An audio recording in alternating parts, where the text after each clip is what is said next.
حفاظ کرام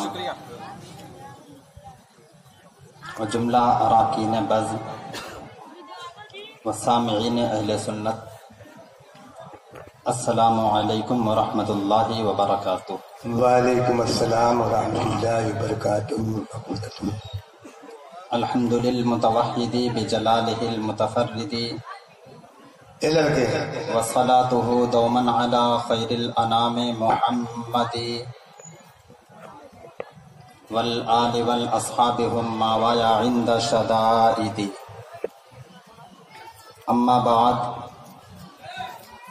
فاعوذ باللہ من الشیطان الرجیم، بسم اللہ الرحمن الرحیم۔ یا ایہا الناس انتم الفقراء الی اللہ واللہ هو الغنی الحمید۔ آمنت باللہ صدق اللہ العظیم وبلغنا رسولہ النبی الامین المتین الکریم ونحن علی ذلک لمن الشاہدین والشاکرین والحمد للہ رب العالمین۔ ہزار بار بشویم دہن ز مشکو گلاب، ہنوز نامے تو گفتن کمال بے ادبیست۔ بمصطفیٰ برساں خیش را کدی ہم اوست، اگر بہو نہ رسیدی تمام بولہ بیست۔ عرض و معروض سے پیشتر آئیے ہم اور آپ اپنی عقیدتوں کا خراج بشکل درود پاک بارگاہ رسالت مآب علیہ تحیت و ثنا میں پیش کرنے کی سعادتیں حاصل کر لیں۔ بلند آواز سے پڑھ لیں، اللہم صل علی سیدنا و حبیبنا و شفیعنا و کریمنا مولانا محمد وعلی آل محمد وبارک وسلم۔ صلاۃ و سلام علیک یا رسول اللہ یا حبیب اللہ صلی اللہ تعالی علیہ وسلم۔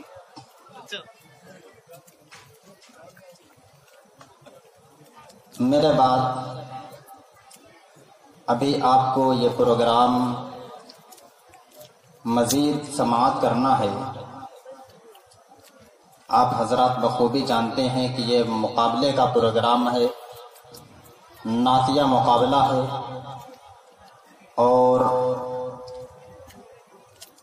اس کے بعد انشاءاللہ یہ نعتیہ مقابلے کا آغاز کیا جائے گا۔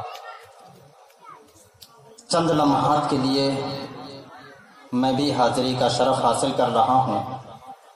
دعا ہے کہ پروردگار جو کچھ عرض کروں اس پر سب سے پہلے ہمیں اور اس کے بعد پھر آپ تمام حضرات کو عمل کرنے کی توفیق عطا فرمائے۔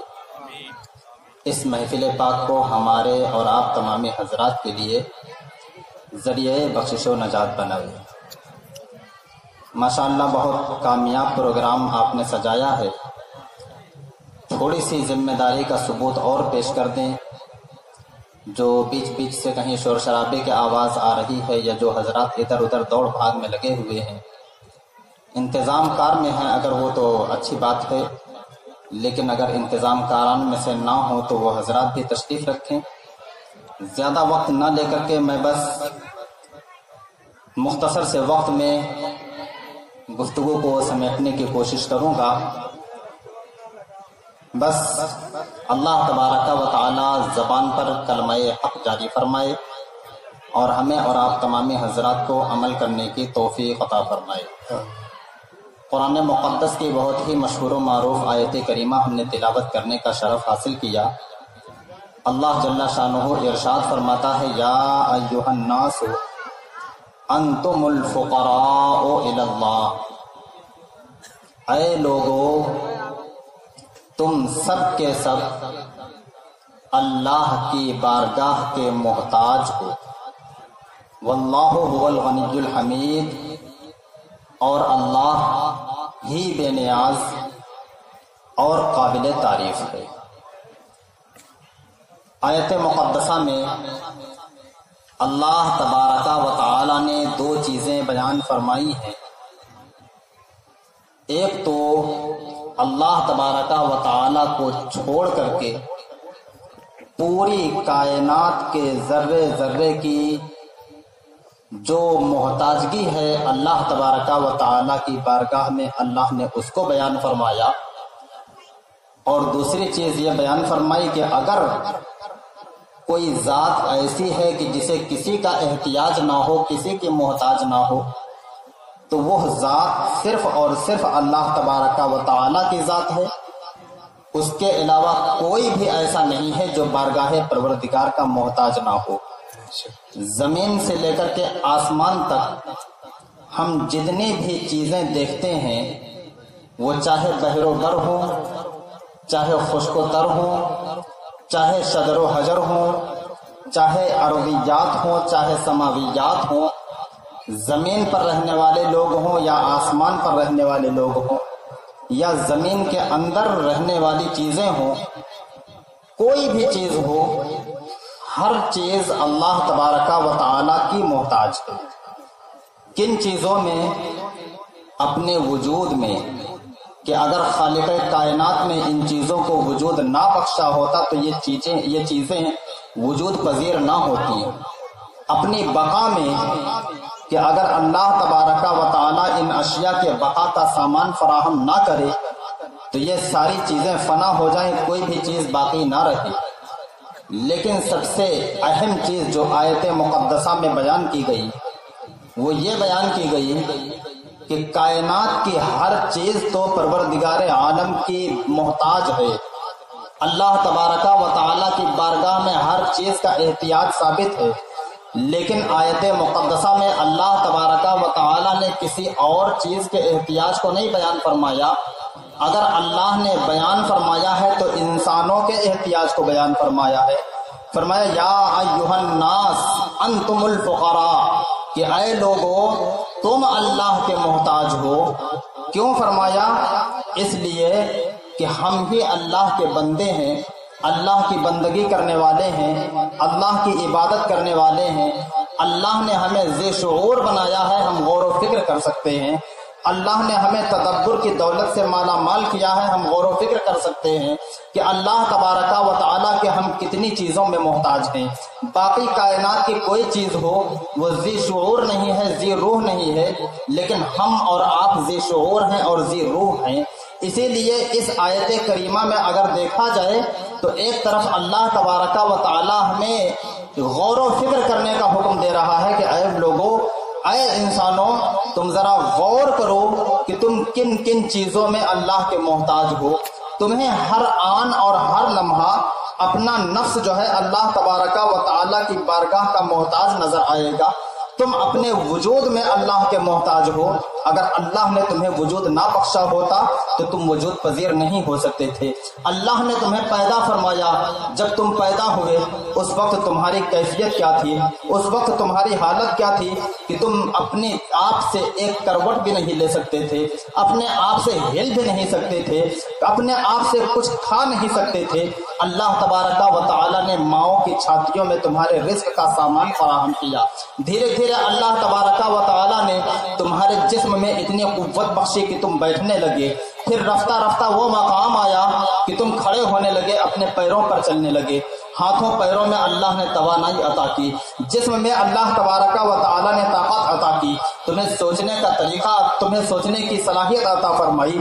ایک زمانہ وہ تھا کہ آپ اچھے اور برے میں تمیز نہیں کر سکتے تھے، صاف اور گندے میں آپ امتیاز نہیں کر سکتے تھے، لیکن اللہ تبارک و تعالیٰ نے پھر آپ کو عقل کی دولت سے مالا مال فرمایا.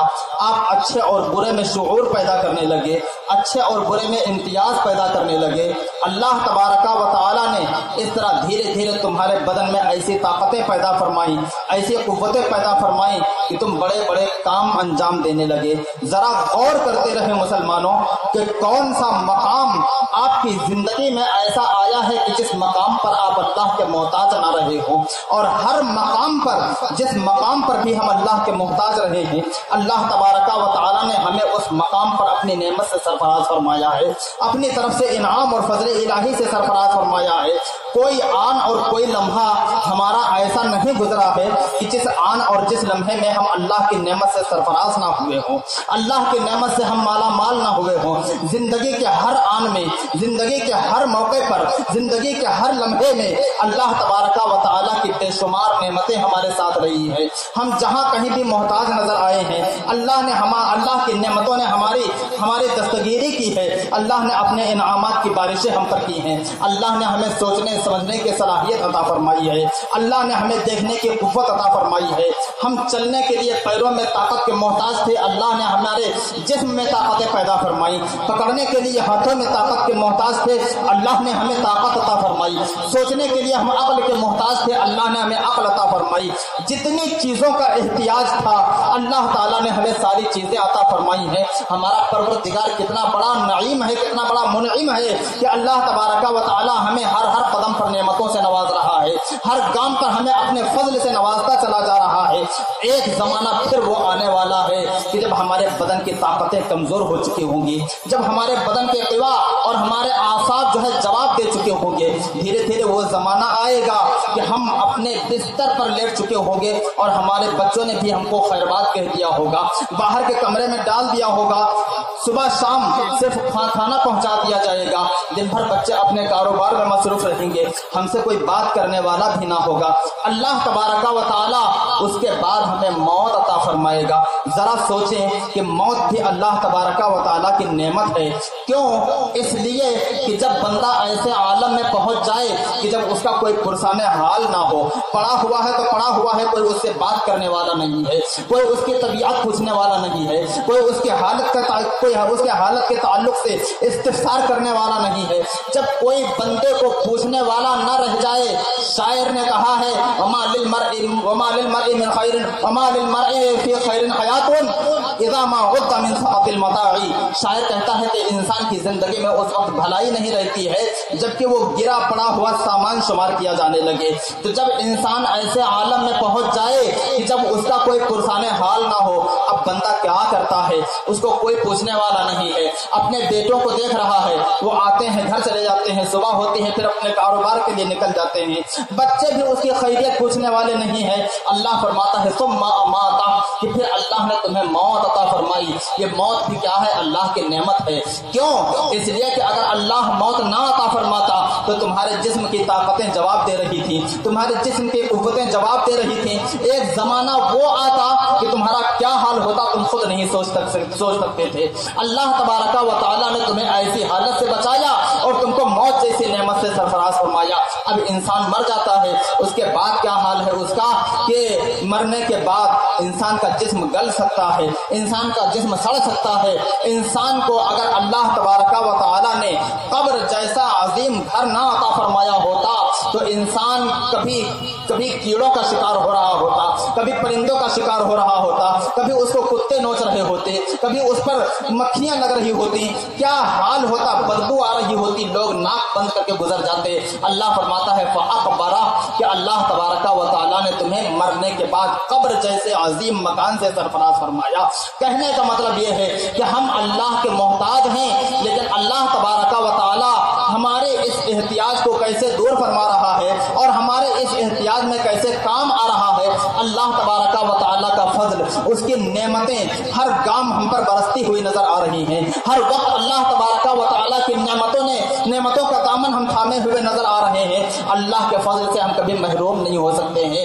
ایک ایک آن میں اگر آپ غور کریں تو اللہ کی بے شمار نعمتیں آپ کے ساتھ ہیں۔ ذرا آپ سوچیں، آپ اس وقت بیٹھے ہوئے ہیں، اس وقت جب آپ بیٹھے ہیں آپ کے پاس بولنے کی قوت بھی موجود ہے، آپ کے پاس دیکھنے کی قوت بھی موجود ہے، آپ کے پاس سننے کی طاقت بھی موجود ہے، آپ کے پاس قوت گویائی بھی ہے، آپ کے جسم کی طاقت کام کر رہی ہے، آپ کے سوچنے سمجھنے کی صلاحیت کام کر رہی ہے، اور کتنی نعمتیں اللہ تبارک و تعالیٰ کی ہیں۔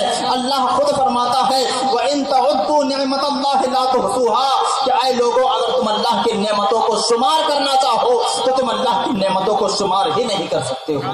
اتنی نعمتیں اللہ کی ہیں کہ اگر ہم اللہ کی نعمتوں کو کو شمار کرنا چاہیں تو ہم اللہ کی نعمتوں کو شمار نہیں کر سکتے ہیں. اللہ کی نعمتیں تعداد سے باہر ہیں, ہمارے شمار سے باہر ہیں, ہمارے حساب سے باہر ہیں. تو پھر ہمیں ان نعمتوں پر کرنا کیا چاہیے؟ آج تک کبھی ہم نے اس پر غور کیا ہے کہ اللہ تبارک و تعالیٰ نے اتنی نعمتیں ہم کو عطا فرمائی ہیں, تو ان نعمتوں پر اللہ نے ہم سے کوئی تقاضا تو نہیں کیا ہے, اللہ نے ہم سے کوئی مطالبہ تو نہیں کیا ہے. اللہ فرماتا ہے لئن شکرتم لازیدنکم, کہ اے میرے بندو اگر تم میری ان نعمتوں پر شکر ادا کرو گے, اگر تم میرے شکر کی بجا آوری کرو گے تو ہم تمہاری نعمتوں میں اضافہ کر دیں گے, ہم تمہاری نعمتوں میں برکتیں نازل فرمائیں گے.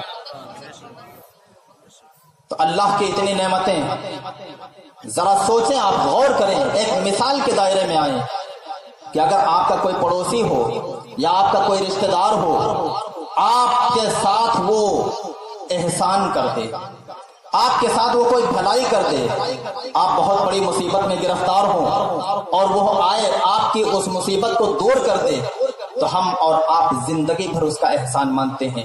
کیوں؟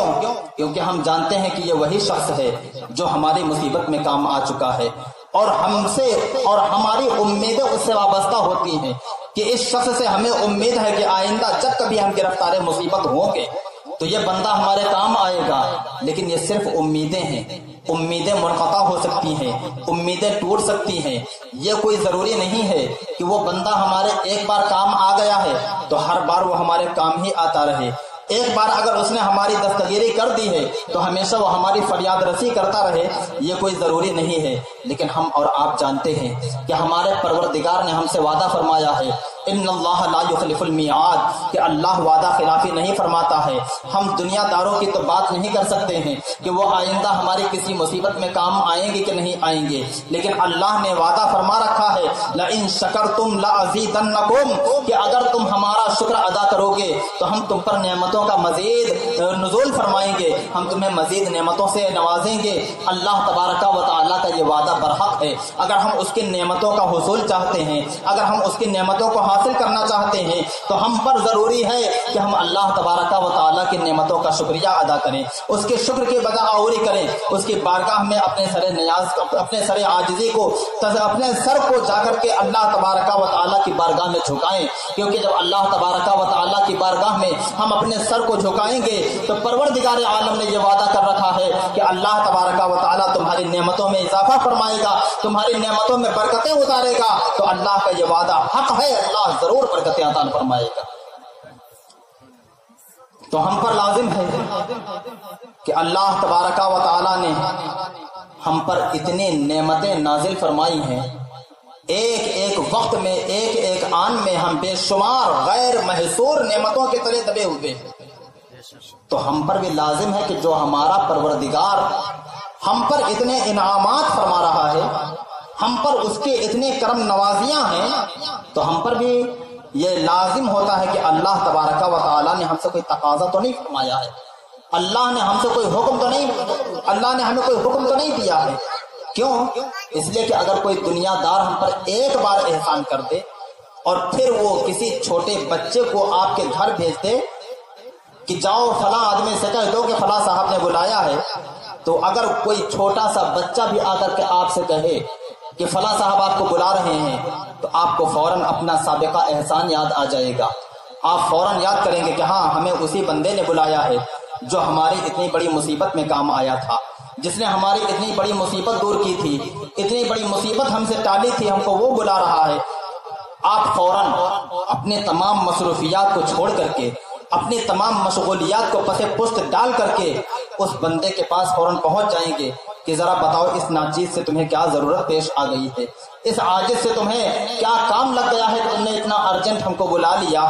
کبھی آپ دنیا داروں کے بارے میں غور کریں کہ اگر کسی دنیا دار نے آپ کے ساتھ اتنا کوئی ایک احسان کر دیا تو آپ اس کے ساتھ اتنا سب کچھ کرنے کے لیے تیار ہو جاتے ہیں.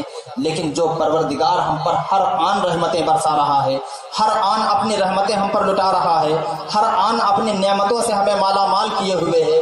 کتنی نعمتیں ہیں کہ اگر ہم شمار کرنا چاہیں تو شمار نہ کر سکیں.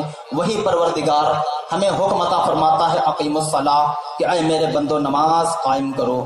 وہی پروردگار ہمیں اپنے گھر کی طرف بلا کر کے صرف دن میں 5 بار اللہ کا منادی حی علی الصلاح حی علی الفلاح کی آوازیں بلند کرتا ہے، ہم ذرا سوچیں کہ جب منادی کی حی علی الصلاح حی علی الفلاح کی آواز آ رہی ہوتی ہے، کیا ہم کبھی غور کرتے ہیں کہ ہاں ہمیں وہی پروردگار بلا رہا ہے جس پروردگار نے ہم کو زندگی عطا فرمائی ہے، ہمیں وہی پروردگار بلا رہا ہے جس پروردگار کی عطا سے ہماری سانسیں چل رہی ہیں، ہمیں وہی اللہ تبارک و تعالیٰ کا منادی آواز دے رہا ہے کہ جس پروردگار کی عطا سے آج ہم اس دنیا میں زندگی گزار رہے ہیں، اگر وہی پروردگار عالم ہمارے کردار سے ناراض ہو جائے، ہم جس طرح کا عمل کر رہے ہیں اگر اللہ تبارک و تعالی ہمارے اس عمل پر گرفت فرما لے تو ذرا سوچئے کیا ہم اس دنیا میں ایک سانس لینے کی بھی قابل ہیں؟ ہرگز نہیں۔ یہ اللہ تبارک و تعالی کی نعمتیں ہیں۔ اللہ تبارک و تعالی نے اپنے تمام نعمتوں کے مقابلے میں آپ کو صرف 5 بار مسجد میں آنے کی دعوت دی ہے کہ اے میرے بندو 5 بار میرے گھر میں آ کر کے میرے سامنے جھک جاؤ، میرے سامنے اپنی بندگی کا اظہار کر لو، لئن شکرتم لازیدنکم، تو اے میرے بندو اگر تم یہ کام کر لو گے، میرا شکریہ ادا کر لو گے تو میں تمہاری نعمتوں میں اضافہ کر دوں گا، تمہاری نعمتیں بڑھا دوں گا۔ ذرا ہم سوچیں کہ اللہ تبارک و تعالیٰ کا منادی ہمیں 5 بار روزانہ اللہ اکبر کہہ کر کے حی علی الصلاح حی علی الفلاح کہہ کر کے مسجدوں کی طرف بلاتا ہے، لیکن کیا کبھی ہم غور کرتے ہیں کہ ہم کتنی بار مسجدوں کی طرف جاتے ہیں؟ ہماری مسجدیں آج ویران ہیں، کبھی ہم غور کرتے ہیں کہ آخر ہم نے مسجدوں کو کیوں ویران کر رکھا ہے؟ اور جب ہم نے مسجدوں کو ویران کر رکھا ہے تو آج عالم یہ ہے کہ آج ہماری زندگی میں ویرانیاں آ رہی ہیں، آج ہماری معیشت پر ویرانیاں آ رہی ہیں، آج ہماری زندگی تباہ کن نظر آ رہی ہے، ہم پر جبر و تشدد کیا جا رہا ہے، ہمیں ظلم و ستم کا نشانہ بنایا جا رہا ہے، ہر طرف سے ہم پر جبر و تشدد کے تیر چلائے جا رہے ہیں۔ کیوں؟ صرف اسی لیے کہ ہم نے پروردگار عالم سے ناطا توڑ رکھا ہے۔ اگر ہم نے پروردگار عالم سے ناطا جوڑ لیا ہوتا تو ہم پر یہ مصیبتیں نہ آتی۔ آپ جانتے ہیں کہ ابتدائے اسلام کے زمانے کو آپ دیکھ لیں، مسلمان کم تھے لیکن غالب تھے۔ آج مسلمان اتنی تعداد میں ہونے کے باوجود بھی مغلوب نظر آتے ہیں۔ کیا وجہ ہے؟ اقبال نے کہا تھا وہ معزز تھے زمانے میں مسلمان ہو کر، آج ہم خوار ہوئے تاریخ قرآن ہو کر۔ آج ہمارا جو کردار ہے وہ کردار یہی ہے کہ ہمیں ذلت و رسوائی کا سامنا کرنا پڑے۔ کیوں؟ اس لیے کہ ہم نے حکم خداوندی سے سرتابی کر رکھی ہے، ہم نے حکم خداوندی سے سر موڑ رکھا ہے، ہم نے مسجدوں کو ویران کر رکھا ہے۔ ہم دنیا کے تمام اڈوں کو آباد کر سکتے ہیں، قہوہ خانوں کو آباد کر سکتے ہیں، ہوٹلوں پر بیٹھ کر کے ہوٹلوں کو تو آباد کر سکتے ہیں، لیکن جس گھر کو ہمیں آباد کرنا چاہیے تھا وہ گھر ویران نظر آتا ہے۔ مؤذن صاحب اور امام صاحب اور چند نمازیوں کے علاوہ وہی مسجدیں سنسان نظر آتی ہے۔ عید کے ٹائم پر آپ دیکھ لیں، جمعہ کے ٹائم پر دیکھ لیں، وہی مسجد ہوتی ہے کہ اس میں قدم رکھنے کی جگہ نہیں ہوتی ہے۔ اگر تھوڑا سا آپ لیٹ ہو جائیں تو آپ کو وہاں پر نماز پڑھنے کو ملتی ہے جہاں آج کل چپل اتارے جا رہے ہیں، بلکہ ہو سکتا ہے کہ اس سے بھی باہر آپ کو جگہ ملے۔ لیکن آج کل کا زمانہ جو آج کل کے دور میں آپ دیکھیں کہ آپ کو مسجدوں میں چلے جائیں ایک صف بھی مکمل نظر نہیں آتی ہے۔ آخر کیا وجہ ہے کہ ہم مسجدوں سے دوری اپنائے ہوئے ہیں، ہم مسجدوں سے دور ہوتے ہوئے نظر آ رہے ہیں، اور یہی وجہ ہے کہ آج ہمیں جبر و تشدد کا نشانہ بنایا جا رہا ہے۔ اور یہ میں اپنی طرف سے نہیں کہتا ہوں، اللہ نے خود فرمایا ہے وَمَا أَصَابَ